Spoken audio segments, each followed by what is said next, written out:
So hello and welcome to class 2 of your company law revision series. आज की class में हम जो टॉपिक करने वाले हैं वो है हमारा types of companies. Types of companies बहुत सारी हैं, बट मैं आपको सिचुएशन के हिसाब से, मतलब मैं आपको एक स्टोरी की तरह समझाऊंगी, आपको बहुत अच्छे से और बहुत ईजिली समझ में आ जाएगा, मतलब जहन में उतर जाएगा। ठीक है, उसके बाद आप दोबारा रिवाइज करने की आपको जरूरत नहीं पड़ेगी। सारी चीजें हम इसमें कवर करने वाले हैं। और हाँ, मुझे पता है, मुझे याद है, मैंने प्रीवियस क्लास में आपको एक क्वेश्चन दिया था करने के लिए, सिर्फ मेरे पास एक रिप्लाई आया और कोई रिप्लाई नहीं आया। तो ऐसा मत करो, जब चीज देख रहे हो तो उसमें पार्टिसिपेट करो, क्योंकि आपके बेनिफिट के लिए ही है। ठीक है, अब ना सबसे इंपॉर्टेंट चीज देखो, मैं आप लोगों के लिए इतना अच्छा अच्छा कंटेंट ला रही हूँ, तो आपका क्या फर्ज बनता है, सब्सक्राइब करने का, शेयर करने का और लाइक करने का। ठीक है, ताकि आपके लिए ऐसे चीजें और बाकी और इनोवेटिव आइडियाज के साथ में आती रहूं और आप लोगों को हेल्प करती रहूं इन योर सीएस जर्नी। तभी मैं कहती हूँ कि मैं आपकी सीएस जर्नी में सारथी हूँ। ठीक है, चलो अब स्टार्ट करते हैं आज की क्लास। सबसे पहले है टाइप्स ऑफ कंपनीज में। बेसिकली ना देखो, मैंने आपको यहाँ पे एक सिचुएशन दी है। सिचुएशन देख के आगे आधे बच्चों के चेहरे पे तो हंसी आ गई होगी कि मैम ये क्या पढ़ा रही है, लेकिन आप देखना, बहुत मजा आएगा और बहुत अच्छे से आपको समझ में आएगा। ये है सिचुएशन 1। ठीक है, सिचुएशन मतलब पहली पहली बार कंपनी सेक्रेटरी हो आप। ठीक है, आपके पास ये बाबू राव आए हैं। ठीक है, आपको पता है कि ये फनी कैरेक्टर। इनको कंपनी फॉर्म करनी थी। ठीक है, इन्होंने बोला, अरे मुझे कंपनी फॉर्म करनी है रे बाबा, अब बताओ मुझे किस टाइप की कंपनी फॉर्म करनी चाहिए। तो आप एज अ कंपनी सेक्रेटरी आप अपने क्लाइंट को हर चीज की इंफॉर्मेशन दोगे। हाँ, पैसे जरूर ले लेना। ठीक है, तो इंफॉर्मेशन, अब इसने बोला कि कंपनी सेक्रेटरी ने पूछा किस टाइप की कंपनी फॉर्म या इनकॉर्पोरेट करनी है। तो on the basis of the incorporation और फॉर्मेशन, आपकी जो कैटेगराइज की गई है कंपनी, वो है बेसिक 3। ठीक है, बेसिक 3 कंपनी है: 1% company, private company and public company. Clear है? लाइक कर देना क्लियर है तो, और कमेंट में भी बोलते रहना। अब हम एक एक करके, क्योंकि हम कंपनी सेक्रेटरी हैं और हमें अपने क्लाइंट बाबू राव को बताना है कि ये कंपनी के ये फीचर्स हैं, दूसरी कंपनी के ये फीचर्स हैं, तीसरी कंपनी के ये फीचर्स हैं। अब आप बताओ आपको कौन सी कंपनी फॉर्म करनी है। ठीक है, तो सबसे पहले नंबर आता है 1% कंपनी का। 1% कंपनी में सबसे पहले कहाँ डिफाइंड है? सेक्शन 2 क्लॉज 62 में 1% कंपनी डिफाइंड है। 1% कंपनी अगर आप फॉर्म करते हो तो उसमें एक होता है सोल मेंबर और एक होता है नॉमिनी। ठीक है, अब इन दोनों की एक कंडीशन है। क्या? सोल मेंबर और नॉमिनी दोनों ही natural person, citizen of India, minor नहीं होने चाहिए और रेजिडेंट होने चाहिए इंडिया के। दोबारा मैं रिपीट करो, ओपीसी में 1% company, section 2 clause 62, sole member और नॉमिनी दोनों ही क्या होने चाहिए? नेचुरल पर्सन होने चाहिए, जिंदा होने चाहिए मतलब। ठीक है, सिटीजन ऑफ इंडिया होने चाहिए, माइनर नहीं होने चाहिए और रेजिडेंट ऑफ इंडिया होने चाहिए। अब रेजिडेंट ऑफ इंडिया में एक क्वेश्चन मुझे आपको पूछना है, अभी कमेंट सेक्शन में मुझे आंसर चाहिए इसका। 182 डेज है या फिर 120 डेज है इन प्रीवियस ईयर। तो मतलब हमें चेक करना है कि वो रेजिडेंट होना चाहिए। तो रेजिडेंट चेक करने के लिए हमें कितने दिन का क्राइटेरिया देखना है? As per companies act 2013, 182 days का या 120 डेज का? ये मुझे कमेंट सेक्शन में अभी बताओ आंसर, मैं ये पूरा रिवाइज करने के बाद बताऊंगी आपको। ठीक है, अब इसमें जो सोल मेंबर होता है, ठीक है, सोल मेंबर जो होता है वो नॉमिनेट करेगा एक नॉमिनी को, जो कि पर्सन मैंने आपको बताया नेचुरल सिटीजन रेजिडेंट होना चाहिए। कंसेंट जाएगी उसकी आईएनसी 3 में, फॉर्म नंबर आईएनसी 3। अब ऐसा तो नहीं है मैं सोल मेंबर हूं, मैंने कहा अरे बाबूराव किसी को भी उठा के ले आया सड़क से, नॉमिनी बना देंगे। नहीं, ऐसा नहीं होता है। आपको उसकी कंसेंट लेनी है और कंसेंट इन फॉर्म आईएनसी 3 जाएगी। ठीक है, अब ना तो सोल मेंबर ना ही नॉमिनी एक ओपीसी से ज्यादा नहीं खोल सकते। एक ओपीसी में ही वो सोल मेंबर और नॉमिनी रहेंगे। कुछ रिलैक्सेशंस भी हैं ओपीसी पे, तो वो क्या है देखो। ना तो उनको एजीएम करनी, ठीक है, नो एजीएम रिक्वायर्ड, क्योंकि एक बंदा अकेला क्या एजीएम करेगा। No cash flow statements required. Annual return आपकी जो जाएगी वो जाती है एमजीटी 7A में, साइंड बाय डायरेक्टर, कोई सीएस की जरूरत नहीं है। ठीक है, अब कुछ इंपॉर्टेंट चीजें कंपनी सेक्रेटरी ने बाबू राव को बताई कि भाई देखो, आपने अगर ओपीसी एक बार फॉर्म कर ली तो 2 साल तक आप किसी और कंपनी में उसे कन्वर्ट नहीं कर सकते। ठीक है, दूसरी चीज, आप सेक्शन 8 कंपनी में तो उसे कभी कन्वर्ट नहीं कर सकते, ठीक है। और तीसरी चीज जो आपको ध्यान रखनी है वो ये कि कोई भी फाइनेंशियल सर्विसेज, बैंकिंग सर्विसेज, इस तरीके की चीजें आप अपनी उस ओपीसी में कंडक्ट नहीं कर सकते। समझ आया? ओपीसी पूरा समझ में आया? ओपीसी क्या है? 1% company. Section 2 section 2 clause 62 sole member and nominee क्या होने चाहिए? Natural person, citizen of India and resident of India. अब मैंने आपको इसमें पूछा था कि कितने डेज का हम क्राइटेरिया चेक करेंगे, तो वो क्राइटेरिया है आपका 120 डेज। यस। अब यहाँ पर बहुत बच्चे बिना पढ़े क्या करेंगे, वो सोचेंगे कि यार 182 डेज तो हम इनकम टैक्स एक्ट में पढ़ते आ रहे हैं ना, तो हम वही अप्लाई कर देंगे। नहीं, 120 डेज। आप जाकर एमसीए की साइट पर आप गूगल करोगे, MCA bare act, companies act का आ जाएगा, उसमें ओपीसी का साफ साफ लिखा हुआ है, दैट इज 120 डेज। ठीक है। सो अब ओपीसी की बात खत्म हो गई। अब बाबूराव ने बोला नहीं रे बाबा, 1% कंपनी तो हमारी समझ में नहीं आई है, अब कोई और कंपनी है on the basis of formation और इनकॉर्पोरेशन, तो वो बताओ। तो कंपनी सेक्रेटरी ने बोला यस है, और वो कौन सी है? Private company. अब प्राइवेट कंपनी कहाँ डिफाइंड है? तो वो सेक्शन 2 क्लॉज 68 में डिफाइंड है। कहाँ डिफाइंड है? सेक्शन 2 क्लॉज 68 में डिफाइंड है। नाउ इसमें क्या मिनिमम, इसमें भी बाबूराव ने पूछा क्या इसमें भी मिनिमम मेंबर या डायरेक्टर एक चाहिए? तो हमने बोला नहीं, इसमें आपको 2 चाहिए, मिनिमम मेंबर और डायरेक्टर। ठीक है, एज द केस में भी। और मैक्सिमम कितने होने चाहिए पूछा तो 200, राइट। इंडेक्स ऑफ मेंबर्स क्या है? इंडेक्स ऑफ मेंबर्स बेसिकली एक registered kind of thing maintain होती है, जिसमें कि अगर आपके 50 से कम है तो रिक्वायरमेंट नहीं है, लेकिन अगर 50 से ज्यादा है तो yes you have to maintain index of members. अब एक कंडीशन आती है और वो है बिजनेस कमेंसमेंट की। आपकी जब कंपनी फॉर्म हो जाएगी तो बिजनेस कमेंस करने से पहले आपको 2 चीजें फुलफिल करनी पड़ेंगी। वो क्या? देखो, सबसे पहले आपको नॉन ऑब्जेक्शन सर्टिफिकेट लेना पड़ेगा और डिक्लेयर करना पड़ेगा to ROC within 180 days of incorporation. ठीक है, आज से जैसे मैंने आज कंपनी इनकॉर्पोरेट कर दी, तो इनकॉर्पोरेट तो कर लो, लेकिन उसके 180 दिन के अंदर अंदर मुझे ये डिक्लेयर करना है एज अ डायरेक्टर कि एमओए के जो सब्सक्राइबर्स हैं उन्होंने अपना पैसा मतलब फुल पेमेंट कर दी है, और आरओ रजिस्टर्ड ऑफिस जो है वो आपका वेरीफाइड है। मतलब आप उसके डिटेल्स दोगे, जो एड्रेस है उसकी कॉपी दोगे। ठीक है, ये आपको देनी है। रिस्ट्रिक्शंस आपको सबको पता है प्राइवेट कंपनी में रिस्ट्रिक्शंस क्या होते हैं।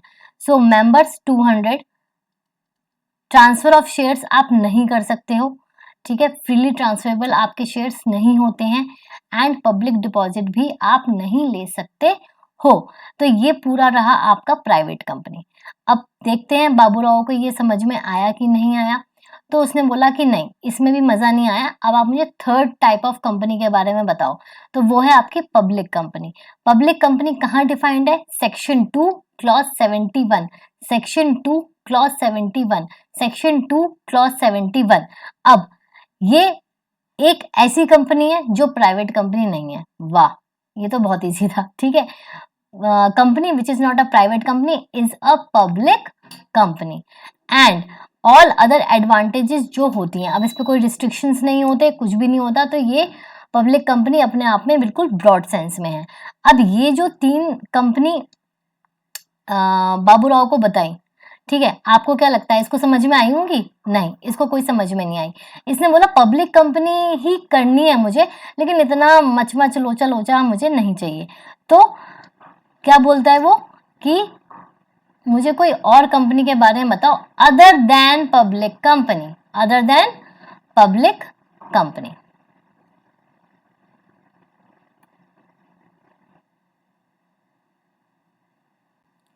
ठीक है, क्या बोलता है वो?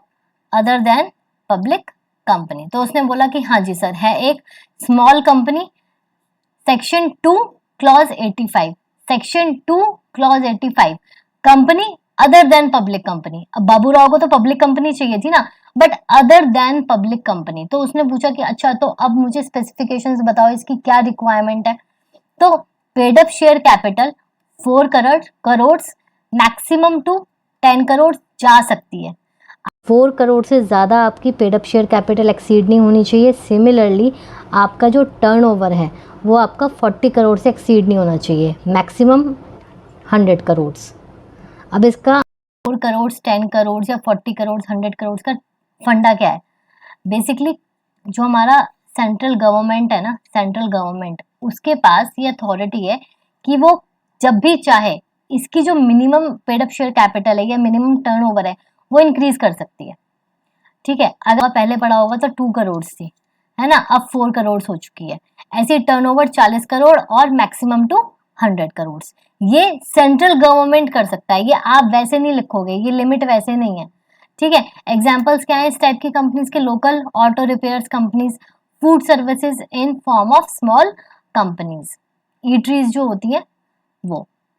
नाउ एडवांटेजेस क्या है? अब बाबू राव ने पूछा, लग तो सही रही है लेकिन इसकी एडवांटेजेस क्या है? तो filing of annual return signed by CS और in absence of CS director of the company, director भी साइन कर सकता है। ठीक है, board report abridge from board report, मतलब आप बोर्ड रिपोर्ट पूरी एज पर सेक्शन 134 की रिक्वायरमेंट नहीं है, आप छोटी सी एब्रिज फॉर्म मतलब समरी फॉर्म में बना सकते हो। Board meeting, 2 board meetings in calendar year and in every half calendar year with a gap of 90 days. हमारा वैसे कितना गैप होना चाहिए? 120, और कितनी होनी चाहिए साल में? और अदर कंपनीज की रिक्वायरमेंट जो होती है 4, बट यहाँ पर आप 2 बोर्ड मीटिंग कर सकते हो, स्मॉल कंपनी है ना, इतनी रिक्वायरमेंट्स नहीं है। और कैश फ्लो स्टेटमेंट की रिक्वायरमेंट नहीं है, और अभी हमने कहाँ पढ़ी थी कैश फ्लो स्टेटमेंट की रिक्वायरमेंट नहीं है? In case of OPC.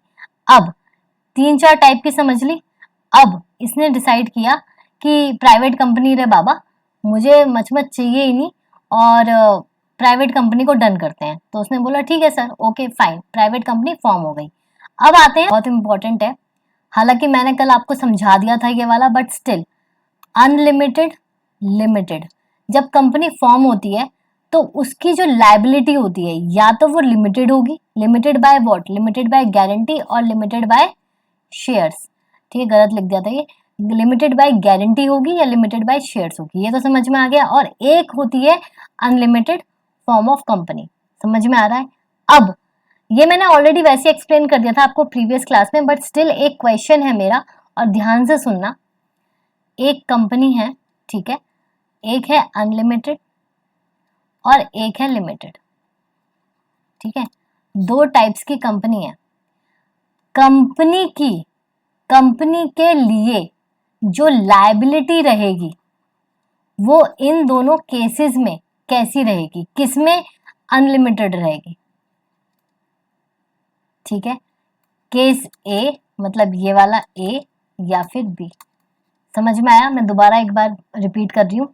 एक कंपनी है, ठीक है, मतलब 2 कंपनी है, एक लिमिटेड है व्हाटएवर गारंटी और शेयर्स वाली, और एक है अनलिमिटेड। अब कंपनी के लिए जो लायबिलिटी है वो दोनों में से किसके लिए अनलिमिटेड रहेगी? क्या कंपनी जो अनलिमिटेड फॉर्म हुई है उसके लिए, या फिर कंपनी लिमिटेड के लिए भी अनलिमिटेड रहेगी? अब आप पूछोगे मैम ये तो इतना बकवास क्वेश्चन आपने पूछा है ना कि सर पैर ही नहीं है, बट है, थोड़ा सा जोर लगाओगे और जो मैं हमेशा बोलती हूँ इंटरप्रिटेशन ऑफ लॉ अगर सीखोगे, चाहे रिवाइंड कर लेना, क्वेश्चन को ध्यान से सुनना, आपको समझ में आएगा कि मैं क्या कहना चाह रही हूँ और क्या इसका आंसर होगा। ठीक है, और जिस भी बच्चे ने इसका सही आंसर दिया, ये भी मैंने अपने एक टीचर से ही सीखा था। ठीक है, तो अगर ये जो क्वेश्चन है इसका जिसने भी आंसर दिया ना उसको मैं क्लास में प्रेज करूंगी। ठीक है, चलो अब ये सिचुएशन आपको समझ में आ गई बाबू राव की, और इसकी 4 हमने बताई इसको company, OPC, private company, public company, and other than public company में कौन सी आई? Small company. अब बात आती है आफ्टर 2 इयर्स, एक कंपनी फॉर्म हो गई बाबू राव की और वो चले गए अपने घर। अब 2 साल बाद फिर पाला पड़ा है। अब वो आफ्टर 2 इयर्स बाबू राव दोबारा आए, ठीक है, और उन्होंने बोला कि कंपनी तो मेरी बढ़िया चल रही है, बट मुझे एक चीज मतलब अपनी एसोसिएट बनानी है या सब्सिडरी बनानी है, तो मुझे ये बताओ कि इन तीनों के बीच में डिफरेंस क्या है और कौन सी कंपनी कैसे फॉर्म होती है? तो कंपनी सेक्रेटरी ने बोला yes sure sir, holding company सबसे पहले अगर हम होल्डिंग की, देखो होल्डिंग एंड सब्सिडरी एक साथ चलेंगे, बट पहले तो एक छोटी सी चीज मैं आपको रिवाइज करा दूं, हालांकि मैंने कल अपनी क्लास में रिवाइज कराया था definition of company. Company as पर section 2 clause 20, company incorporated under companies act, मतलब इनकॉर्पोरेटेड और रजिस्टर्ड अंडर कंपनीज एक्ट 2013 और अंडर एनी प्रीवियस लॉ, ठीक है, वो क्या कहलाती है? कंपनी। अब मुझे एक बात बताओ, ये होल्डिंग कंपनी है, इसकी जो डेफिनेशन है वो डिफाइंड है सेक्शन 2 क्लॉज 46 में। वो क्या कहता है? It includes body corporate. हाँ, कंपनी हमने क्या सुना है? बॉडी कॉर्पोरेट, जिसमें कंपनी इंक्लूड होती है, बट यहाँ पे वो क्या कह रहा है? फॉर एक पर्पस है जो जिसलिए लॉ मेकर्स ने इस चीज को क्लॉज में डाला है कि company, holding company includes body corporate. वो क्यों? सुनो, only for section 2 clause 46 and section 2 clause 87, जिसमें कि हमारी सब्सिडरी है, ठीक है। अब एक एग्जाम्पल लिया मैंने, एग्जाम्पल है यूनिलीवर, सबने सुना है, यूके की कंपनी है जिसकी सब्सिडरी, अभी हम बोलेंगे सब्सिडरी क्यों बोल रही हूँ, हिंदुस्तान यूनिलीवर है, ठीक है, इंडिया में। उसका जन्म वनम सब कहाँ हुआ? इंडिया में हुआ। तो क्या ये इसकी होल्डिंग मतलब HUL जो है इसकी सब्सिडरी कहलाएगी? मैंने आपको क्या बोला? कंपनी की होल्डिंग कंपनी, इसके लिए पहले कंपनी होना बहुत जरूरी है, और कंपनी ये है नहीं क्योंकि इनकॉर्पोरेटेड कहाँ है? बाहर, यूनिलीवर। लेकिन इसकी जो अब क्या है, एक कंपनी है, ठीक है, उसने अपनी ब्रांच यहाँ खोली है, लेकिन नहीं, ये कंपनी क्या है? ये यहीं पैदा हुई है, यहीं की है, ठीक है। अब इसी के लिए, सिर्फ इसको डिफाइन करने के लिए बोला गया है कि कंपनी इंक्लूड्स बॉडी कॉर्पोरेट, ठीक है, ताकि ये इसकी होल्डिंग कहला सके, यूनिलीवर कहला सके होल्डिंग हिंदुस्तान यूनिलीवर की, ठीक है। अब एक कंपनी कब होल्डिंग कहलाती है? कब होल्डिंग कहलाती है? हम इसी का एग्जांपल ले रहे हैं, यूनिलीवर एंड आपका हिंदुस्तान लीवर, हम इन दोनों का एग्जांपल ले रहे हैं।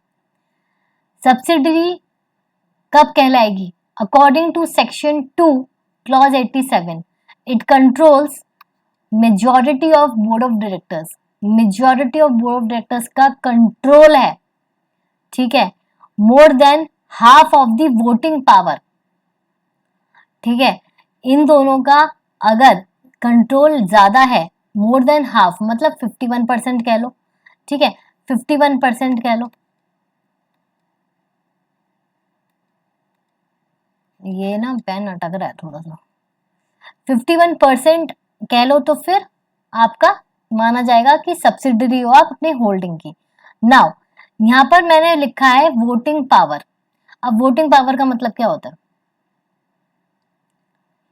वोटिंग पावर का मतलब क्या होता है? हमने पेड अप शेयर कैपिटल तो हमेशा सुना है, ये टोटल वोटिंग पावर क्या है? ध्यान से सुनो मेरी बात। पेड अप शेयर कैपिटल का मतलब होता है जहां पर कंपनी में सिर्फ एक ही टाइप के शेयर्स इशू हुए हैं with equal rights to what? Voting and dividend. समझ में आया? और जहां एक शेयर इज इक्वल टू एक वोट माना जाता है, वो पेड अप शेयर कैपिटल में होगा। लेकिन अगर किसी भी कंपनी में 2 टाइप्स के इक्विटी शेयर्स इशू हुए हैं, मतलब equal rights and differential rights, सुना है ना? डिफरेंशियल राइट हमने करा है कंपनी लॉ में। डिफरेंशियल राइट का मतलब क्या होता है कि आपके 10 शेयर्स, अगर आपके पास 10 शेयर्स होंगे तो माना जाएगा आपका एक वोट, ठीक है, मतलब वो क्या हो जाता है? वो हो जाता है आपका 1/10, ठीक है, वो उसका 1/10 हो जाता है। तो इससे जो है, ये जब अमेंडमेंट आई थी, आपने देखा होगा, जो बच्चे पहले से पढ़ रहे हैं या फिर उनके टीचर्स ने बताया होगा कि पहले हर जगह पेड अप शेयर कैपिटल होती थी और बहुत इजी हो जाता था होल्डिंग और सब्सिडरी का समझना। बट जब से टोटल वोटिंग पावर हुआ है, हमें ये ध्यान रखना है कि हमारे जो कंपनी है उसमें डिफरेंशियल राइट्स हैं या नहीं। अब आप एक काम करोगे, आपका होमवर्क है just to have practical knowledge.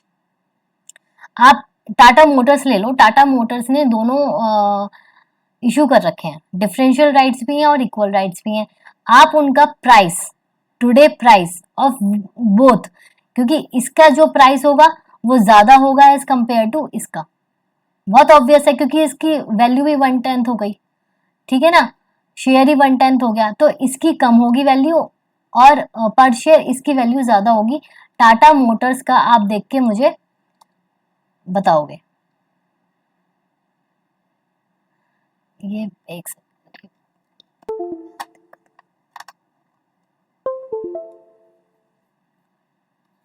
ठीक है, टाटा मोटर्स का आप मुझे देख के बताओगे। तो ये जो है आपका पूरा टोटल जो आपका होल्डिंग एंड सब्सिडरी था। अब इसमें एक मोर इम्पॉर्टेंट चीज जो है वो है टू लेयर्स ऑफ सब्सिडरीज। सिर्फ 2 layers of subsidiaries he allowed है और लॉ कहता है कि इससे ज्यादा आप नहीं बना सकते, ठीक है। 2 लेयर्स का मतलब क्या होता है, ये होल्डिंग कंपनी है, ठीक है, इसके under B C D E ये सब क्या है, इसकी सब्सिडरीज हैं। एक तो सबसे इंपॉर्टेंट चीज, सब्सिडरीज हमेशा ऐसे लेयर्स देखी जाएंगी, लेयर्स जो होती हैं सब्सिडरीज की वो ऐसे बात हो रही है, ठीक है, हॉरिजॉन्टल नहीं। अगर ये ए है, ए की होल्ड, ए जो है होल्डिंग है बी सी डी ई, तो ऐसे तो वो कितनी भी रख सकती है, उस पर कोई जो वो नहीं है, बंदिश नहीं है।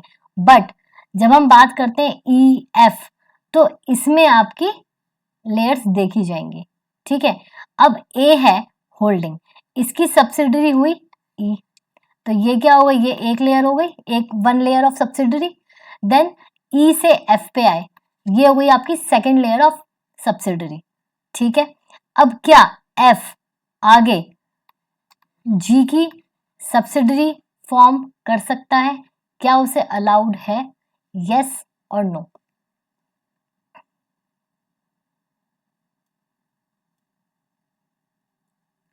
साथ साथ कमेंट करते जाओ ताकि पता चलता रहे कि हाँ आप लोग सुन रहे हो। बीच में थोड़ी सी लाइट वाइट चली गई थी तो उसको अवॉइड करना, सुनना जरूरी है, ठीक है। स्क्रीन तो आपको दिख ही रही है। तो ए होल्डिंग है, इसकी ई एक सब्सिडरी हो गई, एफ दूसरी सब्सिडरी हो गई, इससे आगे ये नहीं बना सकता, ठीक है। लेकिन एक कंडीशन है जिसमें एफ की भी जी जो है सब्सिडरी हो सकती है, वो कैसे, अगर ये सारी बी सी डी ई ए ये आपकी होली ओन सब्सिडरीज है, 100% होल्डिंग है अगर, ठीक है, तो फिर आप नीचे एक और लेयर डाल सकते हो, समझ आया। और हमेशा जो लेयर्स हैं वो हम ऐसे देखेंगे, वर्टिकल नॉट हॉरिजॉन्टल। इसमें भी एक एक्सेप्शन है, एक्सेप्शंस क्या है, अपनी गवर्नमेंट कंपनी ये एग्जेम्प्ट है, इसके ऊपर कोई पाबंदी नहीं है, इसको रिस्ट्रिक्शंस पसंद ही नहीं है। और एक मैंने आपको बता दिया होली ओन सब्सिडरी का, अगर ये केस है तो एक लेयर नीचे डाउन जा सकती है। समझ में आया होल्डिंग और सब्सिडरी का। अब देखो बेटा ये ना सिर्फ और सिर्फ एक रिवीजन क्लास चल रही है, ठीक है। आप एक्सपेक्ट मत करो कि मैंने इसमें कम कराया, मैंने आपको बेसिक मेन जो होना चाहिए वो रिवाइज करा दिया है, ठीक है।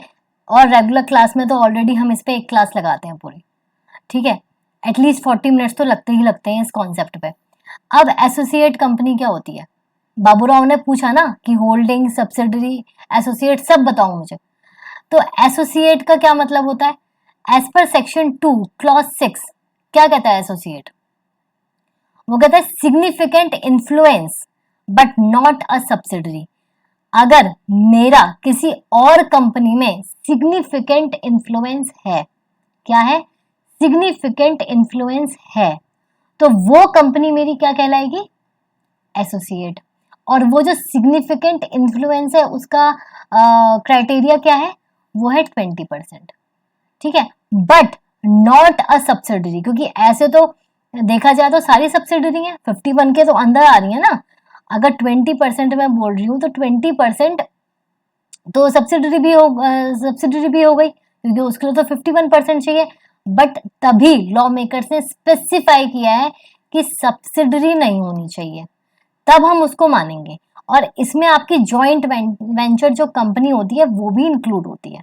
ठीक है, अब मैं आपको इसका एग्जाम्पल देती हूँ, बहुत फनी एग्जाम्पल है, डोंट टेक इट अदरवाइज, लेकिन ऐसा एक्चुअल में होता है और आप लोग तो बहुत अच्छे से समझोगे। देखो, एक ये होल्डिंग है, ठीक है, और इसकी ये ए है एंड ये बी है। ठीक है, होल्डिंग एंड सब्सिडरी में जो रिलेशनशिप है वो आप समझ लो parents and sibling, parents and children का है। ठीक है, क्योंकि कंट्रोल है ना, आधे से ज्यादा कंट्रोल है ना बच्चों पे, तो पेरेंट्स और चिल्ड्रन का रिलेशनशिप हो गया between holding and subsidiary. And significant influence कहां से आया? जीएफ, बॉयफ्रेंड, उनका क्या है? सिग्निफिकेंट इन्फ्लुएंस है। ठीक है, होल्डिंग का बात तो यहां भी मानी जाएगी ना, पेरेंट्स की तो मान ही रहे हैं, बट बात तो यहां भी मानी जाएगी। समझ में आया? तो ये पेरेंट्स मत लगाओ, ये सिबलिंग लगा लो बड़ा, ये वरना दिक्कत हो जाएगी इसमें। तो ये कॉन्सेप्ट है। सिग्निफिकेंट इन्फ्लुएंस से हमेशा ध्यान रखना गर्लफ्रेंड या बॉयफ्रेंड, और होल्डिंग सब्सिडरी मतलब पेरेंट्स एंड चिल्ड्रन। ठीक है, तो ये वाला कॉन्सेप्ट भी इसके साथ complete. Now last and final situation 3। अब कंपनी मजे में चल रही है, सब है। अब सिचुएशन 3 क्या होती है? आफ्टर 2 इयर्स बाबूराव फिर आते हैं और फिर बोलते हैं कि कंपनी नहीं चल रही, कंपनी खत्म की तरफ है। तो क्या तरीका है, क्या सिचुएशन अराइज होगी? आपकी डॉर्मेंट कंपनी। डॉर्मेंट कंपनी का जो पूरा का पूरा चैप्टर है वो मैंने ऑलरेडी अपलोड किया हुआ है, जून 24 में रिवीजन करवाया था, लिंक मैंने डिस्क्रिप्शन में दे रखा है। डॉर्मेंट कंपनी, वहां पे आप पूरी की पूरी रिवाइज कर सकते हो। ठीक है, इसके अलावा 2 सिचुएशंस और हैं, 2 टाइप्स की कंपनी और हैं, थोड़ा सा उनको देख लेते हैं। एक है गवर्नमेंट कंपनी और एक है फॉरेन कंपनी। पहले फॉरेन कंपनी छोटी सी है, उसको देखते हैं। फॉरेन कंपनी कंपनी होती है? पहले तो ये मुझे बताओ, फॉरेन कंपनी क्या कंपनी है? जो बच्चा बोल रहा है ना कि हाँ कंपनी है, वो तो भाई मुझे लगता है कि वो पूरा रिवाइज करे पहले से। हमने क्या पढ़ा था? मैंने आज भी क्लास में रिवाइज कराया, सेक्शन 2 क्लॉज 20। सेक्शन 2 क्लॉज 20 के हिसाब से दोबारा डेफिनेशन पढ़ो और देखो, कंपनी इनकॉर्पोरेटेड और रजिस्टर्ड अंडर कंपनीज एक्ट 2013 और एनी प्रीवियस लॉ। मतलब जो कंपनी हमारे कंपनीज एक्ट 2013 में रजिस्टर्ड है, इनकॉर्पोरेटेड है, वही कंपनी कहलाएगी हमारे हिसाब से। तो फॉरेन कंपनी क्या हो गई? कंपनी नहीं हुई। ठीक है, क्यों? क्योंकि एज पर section 2 clause 42 it is incorporated outside India और having place of business in India. ठीक है, चाहे वो इलेक्ट्रॉनिकली हो रहा है, चाहे वो पर्सनली मतलब प्लेस पे होके हो रहा है, खुद कंपनी कर रही है, या फिर प्लेस ऑफ बिजनेस की बात कर रही है तो खुद कंपनी कर रही है, किसी और के थ्रू करा रही है। ये हो गई हमारी फॉरेन कंपनी। ठीक है, then last government company. Government company क्या है? गवर्नमेंट कंपनी एज पर सेक्शन 2 क्लॉज 45 51% से ज्यादा अगर आपने शेयर्स की, मतलब इन्वेस्टमेंट आपने हेल्ड की है, किसने? स्टेट गवर्नमेंट ने, सेंट्रल गवर्नमेंट ने, और पार्टली और जॉइंटली। ठीक है, मतलब पार्टली आधी स्टेट गवर्नमेंट की है, आधी सेंट्रल गवर्नमेंट की है। मतलब कैसे भी किसी भी सिनेरियो में अगर मिली जुली या अलग अलग 51% से ज्यादा आपकी कंपनी में हेल्ड कर रखी है तो वो कंपनी आपकी नहीं रहेगी, वो आपकी जो कंपनी है वो गवर्नमेंट की कंपनी हो जाएगी। ठीक है, और subsidiary of such government company. ठीक है, अब इसमें एक छोटी सी इंफॉर्मेशन जो मतलब नोट करने वाली बात है, if company issued differential rights, जो मैं ऊपर ही बता चुकी हूँ, देन यहाँ पर आप होल्डिंग का जो हिसाब लगाओगे वो टोटल वोटिंग पावर के हिसाब से लगाओगे। ठीक है, और टोटल वोटिंग पावर क्या होती है क्या नहीं होती है वो मैंने ऊपर आपको एक्सप्लेन कर दिया है। तो ये टोटल आपका टाइप्स ऑफ कंपनीज था। आई होप आपको समझ में आया हो। ठीक है, अब हम कर लेते हैं लास्ट जो हमारा क्वेश्चन बचा था वो कर लेते हैं हम। ठीक है, मैंने ऑलरेडी इसके नोट्स आपको दे रखे हैं। ठीक है, कल की जो क्लास है उसके डिस्क्रिप्शन मैंने इसके लेसन 2 के आपके पूरे दे रखे हैं नोट्स, तो आप उनको वहां से रीड कर सकते हो। अब जो हमारी नेक्स्ट क्लास आएगी वो कब आएगी? मंडे को। ठीक है, अब यहाँ देखो, कल मैंने एक क्वेश्चन पूछा था, in case of any share holders agreement among the shareholders specific restriction like right of first refusal और preemptive right। पहली बात तो इन दोनों का जो केस है वो आपने कहाँ पढ़ा है, राइट इशू में, ठीक है। और वो बोल क्या रहा है कि शेयर होल्डर्स का अग्रीमेंट है among the share holder with specific restriction, whether such restrictions are enforceable और नॉट, ठीक है, if the same are not part of the article of association. तो स्पेसिफिकली आपने अगर राइट इशू पढ़ा है सब है इसमें, एज पर decision of supreme court in this case it was held that the clause of shareholders agreement shall be enforceable provided the same are main part of the article of association। अगर वो part है तो enforceable होगा वरना नहीं होगा, ठीक है। तो ये सिंपल सा क्वेश्चन था। और करना क्या है, आज ये वीडियो देखने के बाद जो मैंने नोट्स दिए उनको रीड आउट करोगे, उनको अच्छे से समझोगे। कोई क्वेश्चन होगा कमेंट सेक्शन में पूछ लेना, वरना सब क्लियर होना चाहिए, ठीक है। चलो मिलते हैं मंडे को नेक्स्ट क्लास में।